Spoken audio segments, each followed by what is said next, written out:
So today we're making kimchi again. And who are you? Sherilyn Sunflower. Sherilyn Sunflower is visiting Bosque Village from Oregon. She has lots of experience with kimchi. And we're going to make it the Bosque way with some variations. We're going to make spicier, less spicy. We usually do that. We're probably mostly going to go with 3 tablespoons of salt per kilogram of vegetables because I like that. So we're not going to do a lot of experimentation with that part. But we might be adding some additional spices. In particular, we're going to grind up some dried peppers. And we have not done that before.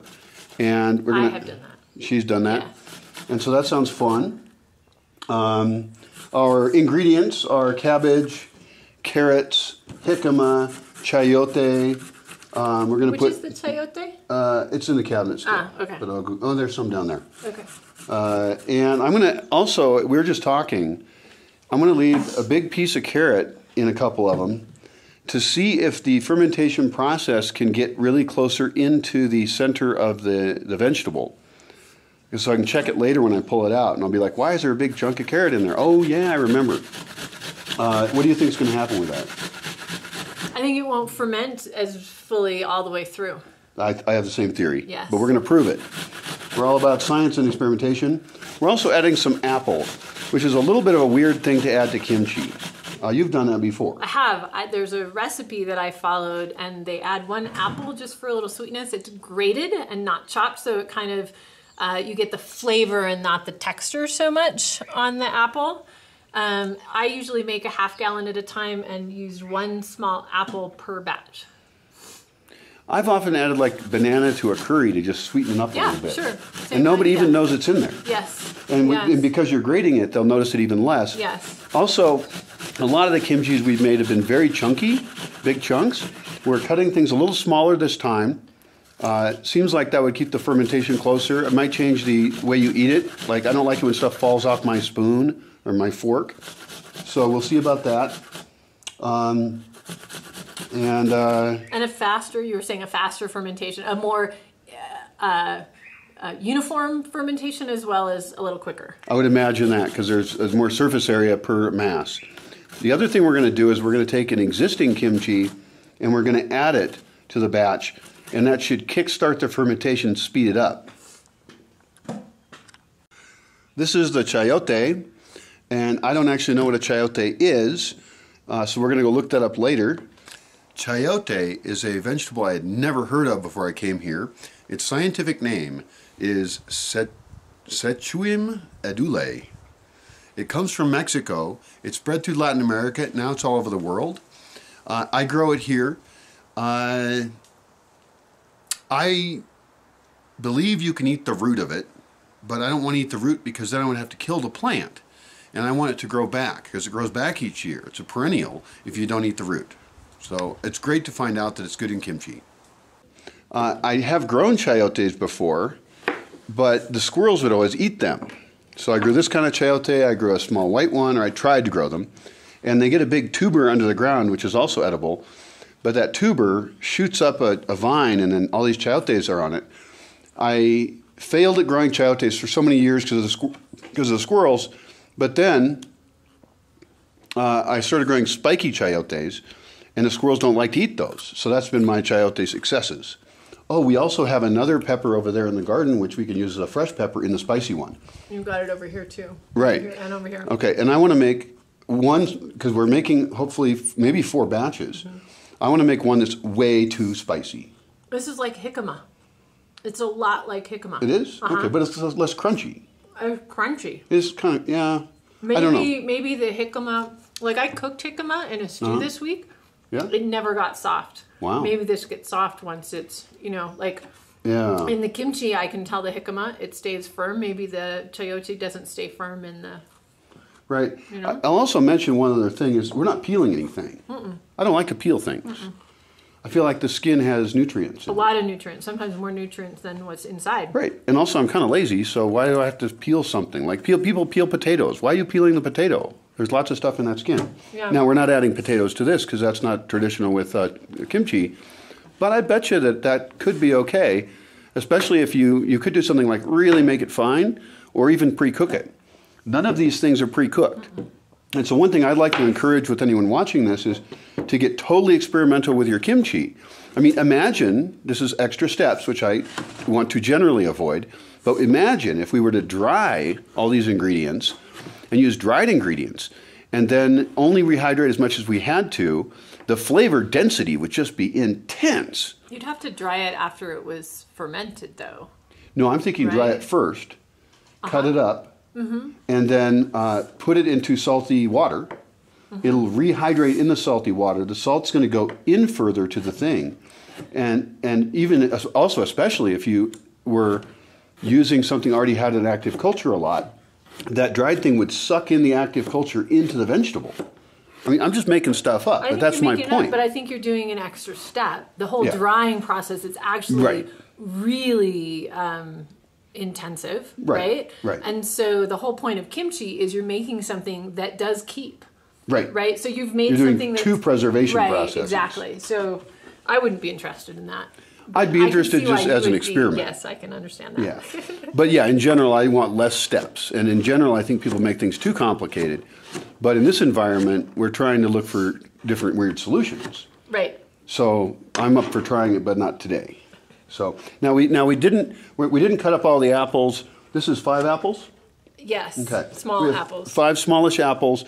We're actually going to not make any more because when we get all of our vegetables together, we're going to get an idea of how much we have. We're going to weigh it, and we don't want to have too much apple. So let's see. I guess I'll keep chopping here. So you've been fermenting a lot of things. Yes. I've also fermented a lot. Yes. I have a question. Has anything you've ever fermented gone bad? I think one would have to define bad. I've had mold on sauerkrauts, kimchis, as well as dairy products. Yes. Yeah. Now we used to use a wood top on these things, and we had more mold problems with that.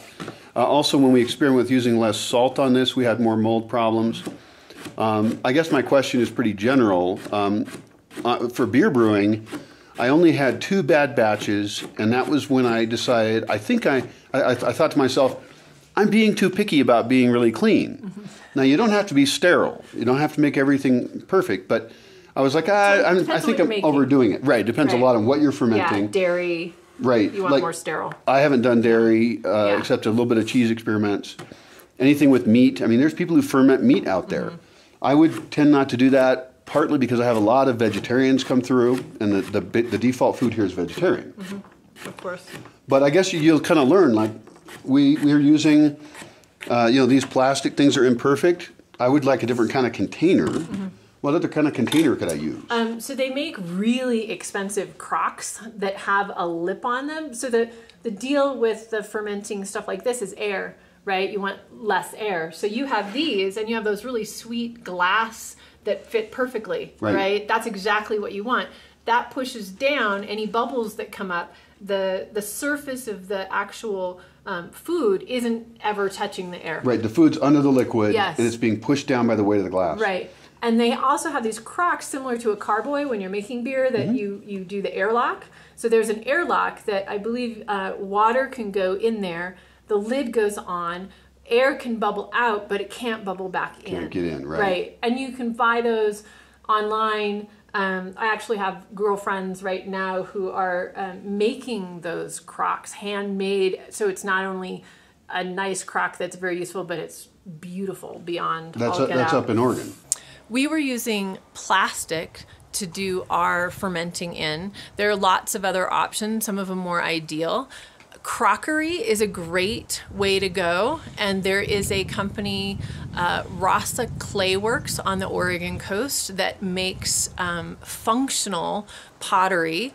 One of their, they do crocks and all different kinds of things, and it's all food safe. These plastic things are working. Yeah. But I want something that's smoother.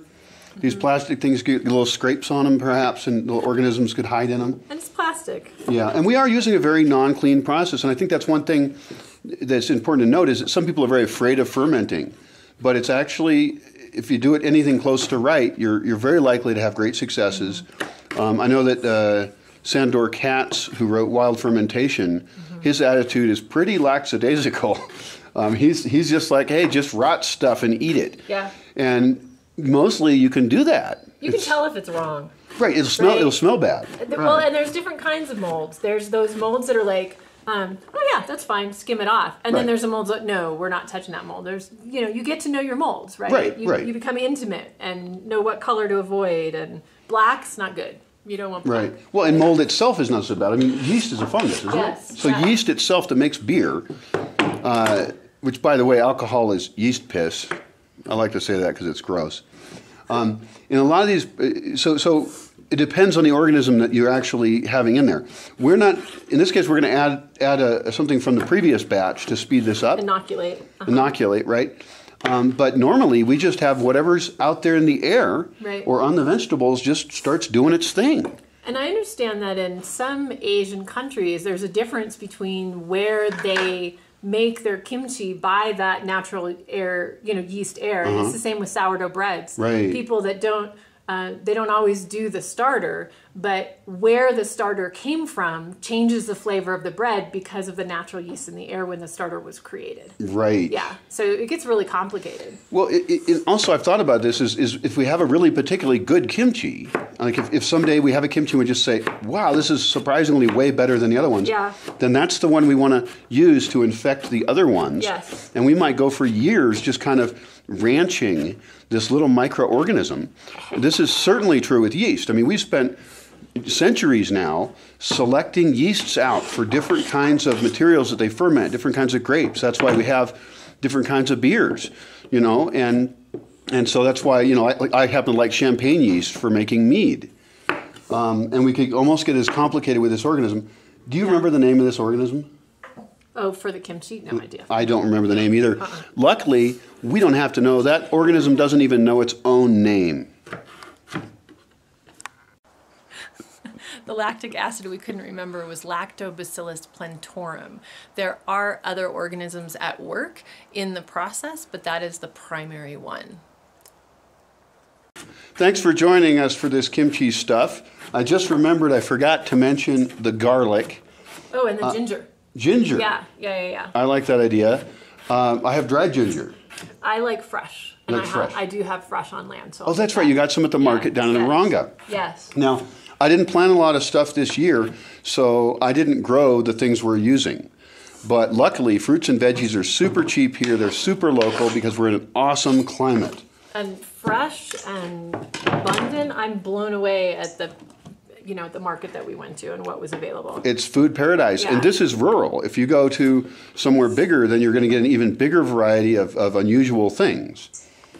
So I'll get the ginger. You've got the garlic. Okay, I've got the garlic. Yeah. I think on this time we're making kimchi, I want to make at least one batch, well, definitely just one batch, that is too spicy, that has too much ginger, that's just too much stuff. Because I've had some Korean kimchis that eating a spoonful was powerful. You don't eat like a bowl of it. It's a condiment instead of a meal. It's a condiment instead of a meal, exactly. And so I want to go overboard. And that's how we learn, is we got to go too far. And so I'm going to risk it. I'm going to get just a little bit, maybe a lot too far. And if it's not edible as a bowl of it, condiment. Yeah. I like that. I got the fresh ginger, and I'm going to peel it now. Do you know the best way to peel ginger? No. A spoon is the best way to peel ginger. It just takes off the peel and nothing else, just the outer layer.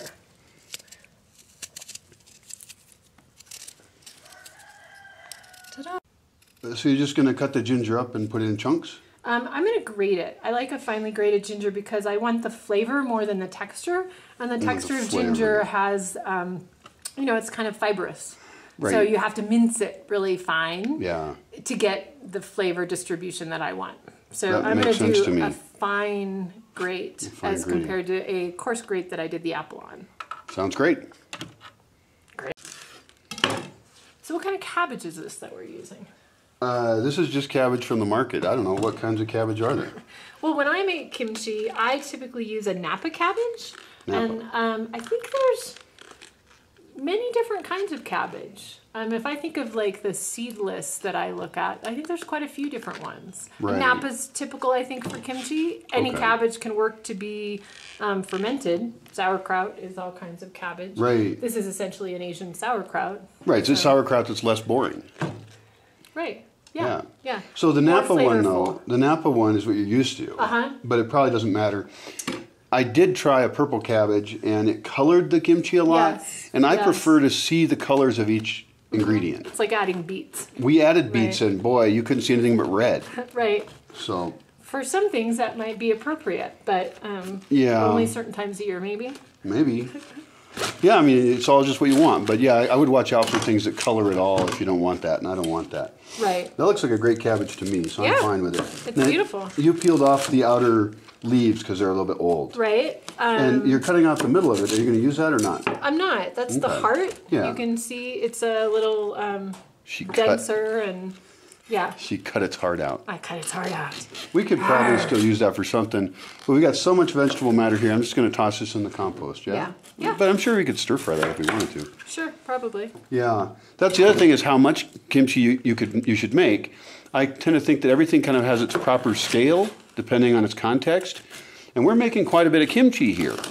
Too much kimchi, you might say, but if we're going to set up to make it anyway, and if it lasts a long time, and it's interesting to observe and taste the flavors as it develops over time, I don't think we're making too much at all.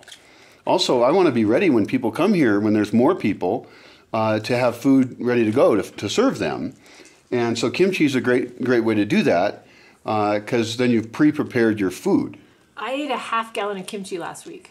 Half gallon. Half gallon. Now, but you really like kimchi. I do like kimchi. That was the non-spicy kimchi. That was the less, yeah, you didn't put spice in that one. The Right. spicy one that you made was a little spicier than I normally go, so Right. I've been using it more sparingly, Right. like as a condiment or an addition to Right. add some spice flavor.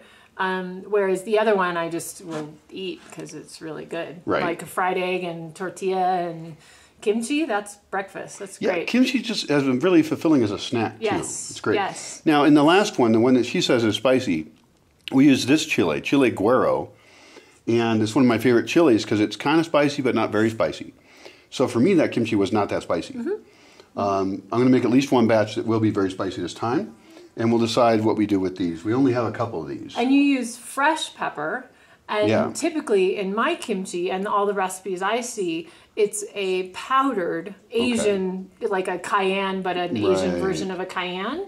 So I noticed that it didn't really, it was spicy, right? Yeah. So using it fresh or dried, I don't know that there's that much difference. Right. You might be able to control the spiciness a little better if you're using a powder than you're using fresh. Right, and I would tend Yeah. to cut these a little bit finer so that you don't get a big chunk of something spicy in your mouth. Right. It was spicy pretty through and through for me. Yeah, All great. bites. Yeah. Back to the scale thing, I think it's fine to experiment at smaller scales as you're learning, but I think there is a right amount to do. And you could even make like a kimchi making party where you get together and you enjoy, like we're kind of enjoying the day. It's a beautiful day out. We're just chopping and chatting, and you're invited, of course. But you can invite friends over. You could use whatever vegetables your friends have in their garden. It's a surplus. And then you're moving that surplus into a later season. You could have a potluck kimchi party where everybody brings part of it and then you make it all together. Yeah. That's a great idea. Potluck kimchi party. Party, party, party. I'm peeling the jicama because earlier we were saying that, we want peels and they're more nutritional. Some peels you don't want, like ginger, you don't really want. The jicama, it's not as palatable to eat the peel. So we're peeling the jicama. So I'm starting my personal batch of weird kimchi. I put an extra apple in it. This one's not grated. And I'm putting, I guess, all the fresh pepper. I get all the fresh pepper? You get all the fresh pepper. I'm going to use all the chile guero in mine. And this is going to throw our weights off a little bit on salt calculations. Why? Because we would weigh it all and then decide how much salt goes in it. So, But you could weigh all that's in there. I could, but I'm not going to. Oh. Because it doesn't have to be perfect. I mean, we've done ones from 2 to 5 tablespoons of salt per kilo. And so if we're somewhere in range, it'll work out just fine. Now, in a lot of cases, we want to be more scientific and have really good controls. On my weird kimchi, I'm going to toss a bunch of odd ingredients in when it would be better if we had two that were the same except for one element. That's scientifically cooler. But in the case of this weird one, I'm just going to be a little crazy. We have plenty of plant matter here, so I'm not going to worry about it. And you're going to give me extra garlic for mine. We put a tiny bit of garlic in here. Some people, of course, don't like garlic, but those people have a personality disorder. No, just kidding. I'm sure they're nice somehow. Okay, so my weird one started, and I got lots more weird stuff to do. Thank you for cutting up the garlic. I don't like cutting up garlic. In the past, I've actually bought pre-cut garlic from Spice World. It's really convenient because sometimes I'd like to use more garlic than I am willing to because I don't feel like cutting it up. And something like this can last quite a while. In fact, I think Spice World would be a great sponsor because they have other spices as well that they could send down, maybe even ones that are hard to get here, so we can enjoy the spices of the world. So is that an American company? I don't know where that company is from. No. But that's kind of an exception to things because often we want to eat locally, right? But if we're going to break the eat locally rule, we would want to do it with lightweight things that don't cost a lot to ship. So our process was imperfect a little bit. We have all the vegetable matter in this, and I do this a little different than you do. Yes. We mix it with the salt with our hands. We crunch it in there, getting all the liquids to mix out. Mm-hmm. You pre-soak your cabbage in salt.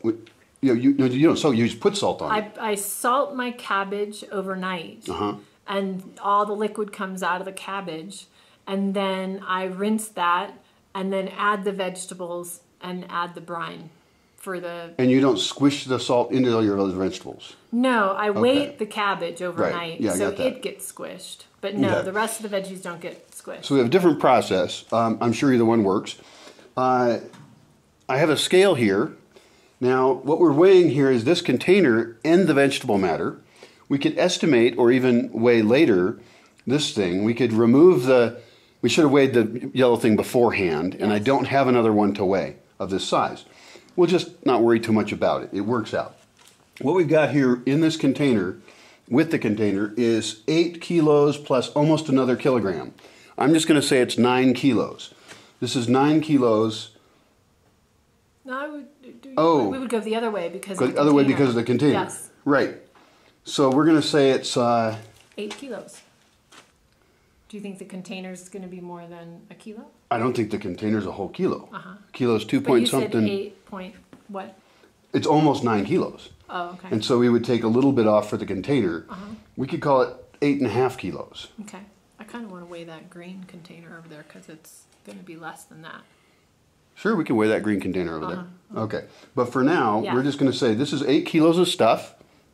And then we got a little bit of difference because mine has other stuff over here. But 8 kilos of stuff. And so if we did 3 tablespoons, it would be 3 times 8, which is 16. 24. What? 3 times 8 is 24. 16, 24. Very good. Math. And so 24 tablespoons of salt will go into this, and we're going to grind it into it. And then it's not going to grind in very well with these, so we can just toss these into the containers. So that's our plan. We could probably make a better plan as far as remembering to weigh things correctly, and especially if we were ever going to make kimchi as a product or as an activity that wasn't us talking around wondering about weights. Exactly. Every product that you use, like this container could have a permanent marker tare weight on just written on the container. Tare weight. Yeah, a tare, T-A-R-E, a tare weight. Like when you go to the co-op in my town, you take your own containers, you tear the container. So there's a tare weight written on the container as well as the PLU of whatever bulk thing is inside of it. You're paying for the contents. You don't pay for the container. Yes, tare weight. That's the kind of thing I should know. Thank you. Yes. Okay, well, we're going to not be perfect. We'll do that when we're all done. We'll tare weight this and permanently write it on the container. I love it. Yeah. Okay, so we're going to go to the next process, which is adding salt and mixing it up. Give it a massage. So, apparently it's 3 tablespoons to a 1/4 cup. That's what you thought. And we did some calculations. And if we want 24 tablespoons, that ends up being 2 cups of salt. And this would be 2 cups of salt right here. I'm just going to sprinkle it through here. And we'll be mixing this up enough, it doesn't even matter if I evenly distribute it really. And it's time for massaging. So Sherilyn mentioned that she didn't want to do this squishing because she has a couple cuts on her hand. Well, that's a very nice thing to think about. And then I remembered we often use plastic gloves for this. I'm just grinding all this together. We use the plastic gloves because we have spices in it, peppers and stuff. And we don't want to get peppers on our hands and then touch our eyes. And then I thought, well, wait a minute. She said that she doesn't even do this process. So what we could do is add the spices in later at the end, and that way we can control the spiciness of each batch better. And we have done that, but we've usually squished it as well. And it could be that this whole process is unnecessary, which means that in a different batch, we could squish half of it and not squish the other half and see if they both work. Because this is actually 4 batches. Right, it's 4 batches altogether. Right. And so that experiment would tell us whether this entire thing I'm doing right now is completely unnecessary. If it is, well, we wouldn't do it. Because my theory is that the salt is doing that work for you over time. Right. Yeah. Is the salt doing it for you? Are the microorganisms softening it up anyway? So maybe there's no point to it at all. Looks like fun, though. It is sort of fun, but if we don't have to do it, we shouldn't do it.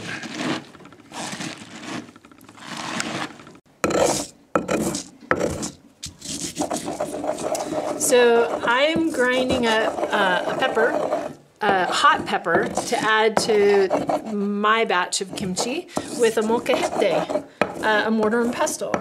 And I am thinking that I'm wanting about a tablespoon, and that maybe this molcajete is a little bigger than I need for the amount that I need. Just energetically wasting some space, I guess. I don't know if that makes sense, but I don't have a lot of experience with a molcajete quite this large.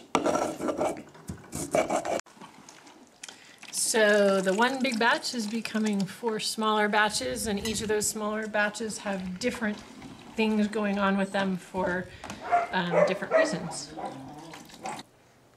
Okay, so we are at the inoculation step. So this was a batch that was well loved, Bosque kimchi. It also has a Gaia wrap on top of it, which I brought from Oregon, and I make them. It's a food wrap. So I'm gonna take that off and set that aside. And they're very cool. You can make them into sandwich bags or cover bowls or whatever you wanna do with them. Gaia wraps are cotton cloth, in this case, with beeswax in them that you can cover things with to keep insects out and stuff like that. So they're a replacement in the kitchen for plastic wrap. So you're reducing the amount of waste you produce by making something else. This one could hold a sandwich or something. And Sherilyn Sunflower sells these through Sunflower Inspirations. So you can look up Sunflower Inspirations or see the link in the description below. We're going to take a little liquid out of the old batch to inoculate the new batch. Ideally, it will start the process and avoid unwanted critters from joining the animal kingdom that we're creating here. And so I'm doing 2 tablespoons in each. We just made that up. We're trying it. It's a science experiment. So the critters that we want, we know are in here because this batch was good. It didn't have any mold. And ideally, it'll kickstart the same critters in the kimchis that we've just made. You notice she's using a metal spoon to move the inoculate from the original batch of kimchi to the new one. I've always heard that metal is really bad to use for kimchi. And I thought that was because the metal would somehow damage the organism, the Lactobacillus planorum or whatever. And I looked it up because I was curious, and it's the opposite. It's not that the metal will hurt the organism, but the organism will rust the metal and you'll lose your container. So glass, stainless steel could be okay because stainless steel is really good with yeast, for example, for brewing. So in this case, of course, it was just a second with the metal. I was concerned somehow that the metal would hurt the organism. No, it's all fine. Tiny bit of metal is okay, and we could probably even do this in stainless steel containers. I'm going to keep using plastic for now because that's what I got, but I would rather use something like pottery, and maybe we could even make it ourselves. So let's finish up this process. I'm going to do my weird kimchi separately. We've got a little bit of liquid in here, but not really enough. So I'm going to be adding some water in here. This is rainwater. I collected it here. Well water might work. I might be a little suspicious of city water because it might have fluoride in it or something strange. And I wouldn't want to use distilled water because, like for brewing and things, distilled water lacks some things that you would want. Whatever. You'll want to think about your water maybe. I'm going to put this glass thing, which I had custom made for this container, in there. I'm going to squish it down as far as I can, and I'm going to just put enough water to cover up the glass. I don't want any vegetable matter to touch air, because air has all kinds of little organisms that I don't want. Now, this is a surprising amount of water I'm having to add. Maybe if I crunch the vegetables up more, I wouldn't have to do that. So I've gone over the glass now, and I'm going to add a little bit of salt. Now, this is the same kind of salt we used before. This is like sea salt or sal en grano in Spanish. And I'm just going to sprinkle a little bit on top just to make extra sure that I've got a salty layer up on top to start out with.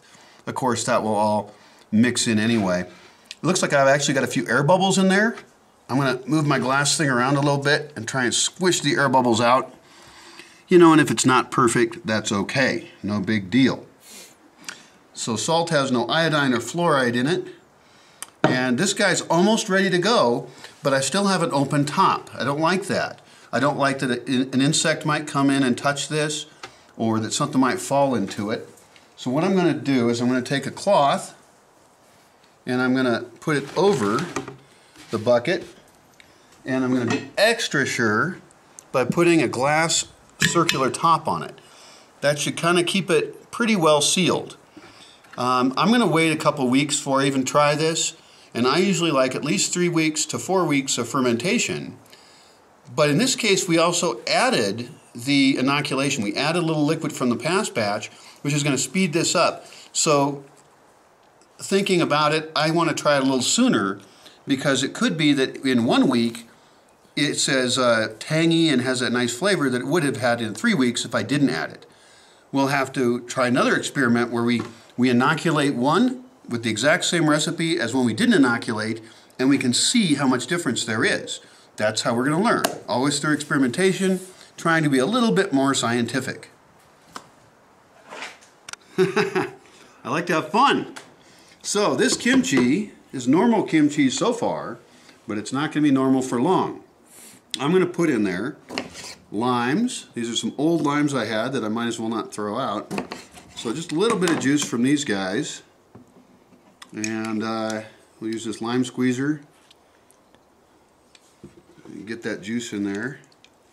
Now, usually it seems like kimchis are vegetable ferments, right? So there's not a lot of fruit things going on. I'm also going to add this banana over here. I'm actually going to add these other limes later. And that just sounds really wrong. I'm not sure why it sounds so wrong, but it doesn't sound right. So I'll chop this guy up and try and get it in pretty small pieces because it's such an odd idea. Now with this kimchi, it's either going to end up being really bad, which should be my bet, or we could find out it's really good. And the only way to know that is to risk failure. We have to do things the wrong way to find out innovative new ways of doing things the right way. So this is almost finely chopped. I guess I could puree it or something. I'm not going to. That whole banana's going in there. And then I have a really cool tool here. This guy's great. This is microplane. Look at that. It's like a file kind of, or a grater, but it's got little tiny sharp things for hard stuff. And it says it was developed for the wood shop and perfected for the kitchen. They say it's for grating, zesting of chocolate, hard cheese, citrus zest, coconut, ginger, and garlic. In this case, I have fresh nutmeg. Whoa, that's strong flavor. And when I start to grate it, it's going to really have a strong scent, strong smell. And I'm going to not put too much because I'm planning on putting some other stuff in as well. So, and it's very powerful. So I think that's plenty right there. So, no more nutmeg. I've got a cute little grinder here that was given to me when I was quite a bit younger by a couple of chefs who were trying to encourage me to cook. I did not use that for 20 years. But now I'm really happy I have it because I can play. I'm going to put in a little bit of black pepper with cloves in it. I'll grind that up. I've got some mustard seeds over here. I'll grind those up as well. And then we just grind away.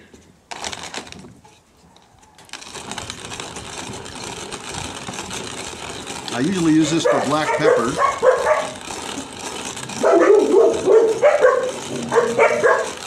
Hi! Oh, it's the sound. These puppies have never heard the sound of this grinder. Here, puppy, come here. Now we could grind up a little bit of dog and put it in there. Can we use a little bit of you? Just one paw. You have 4 paws. Come on, 1 paw. Let's do it. Let's grind you up. Oh, grinding up the puppy. Okay, get out of here. That's some hygienic cooking practices for you. By the way, none of these products are going to be sold to anyone. So, and also the whole fermentation process is extremely safe if you do it anything close to right. So some people are afraid of fermenting things in various forms. You don't need to be.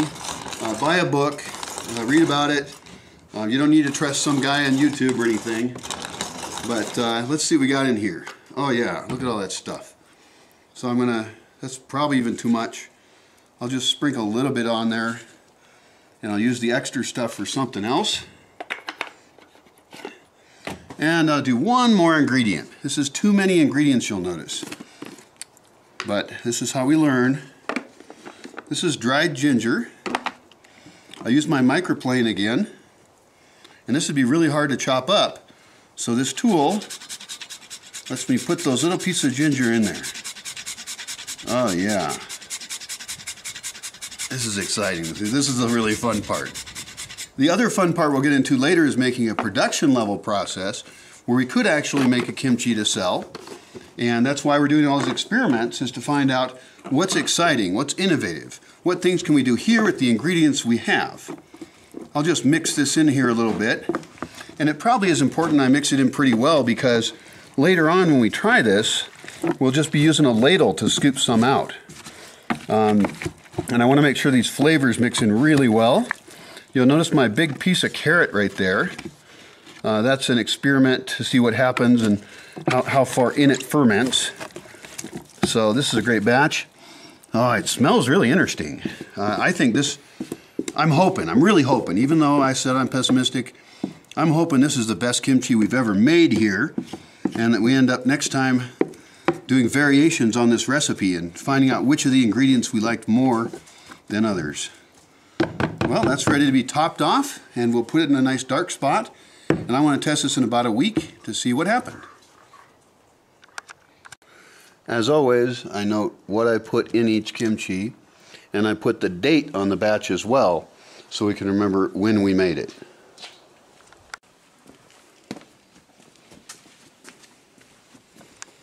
So now we put this in a dark, cool place and let it work.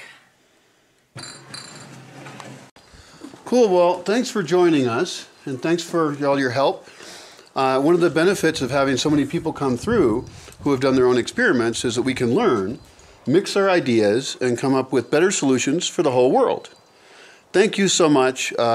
Comment on the video when you want to say that we're doing something wrong, or better yet, tell us how you can do it better and how we can improve together.